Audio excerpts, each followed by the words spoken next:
Kasi hintakan mo, kanina ba kita hinihintay, sana naman, bakit lagi mo siyang kasama? Bakit, ano mo ba siya? Kung sabihin ko oo siya ang BF ko, may magagawa ka ba?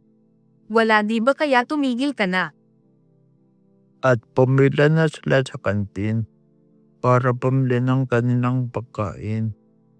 Sa tulungan nila na isipan bumesto. Habang kumakain, nakikwentuhan sila. Ano yan sinabi mo kanina? Wala yun, sinabi ko lang yun para tigilan na niya ako. Bakit iiwasan mo ba ko? Hindi icon galang close ko dito tapos laleo pa iko hindi no. Okay, Tara, na may last class pa tayo. Lumabas na sila ng kantin at pumunta na sila sa last subject nila. Maya-maya, uwian na. Sabay na silang nakiintay ng sundo. Habang nakiintay ng sundo, nakikwentuhan silang dalawa.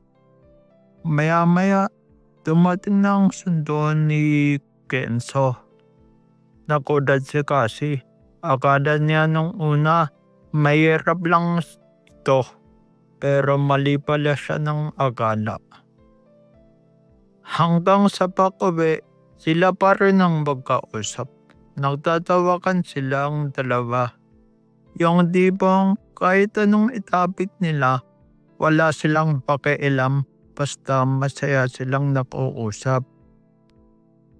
Kahit anong pag-usapan nila, wala silang pakialam basta masaya lang silang magkausap. Ikaw pala sugar na patawad ka. Ganun, Eddie, bye. Hindi joke lang, well nagawa mo na ba yung manga assignment natin?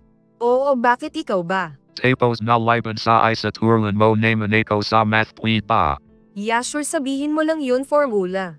Wow, ang galing mo naman ang bilis ko nakuha. Kenzo, madali lang naman yung math kung uunawain mo lang. Well, hindi ka pa bayantak. Hindi pa, what if kantahan mo ako para makatulog ako? Aganan pang bayantak pala ako. Sige na, please. Habang nakanta to sa line, maya-maya naririnig niya may umiilig na sa line.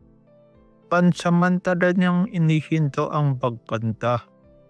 Tinawag niya si Sugar at naalimpungatan naman ito.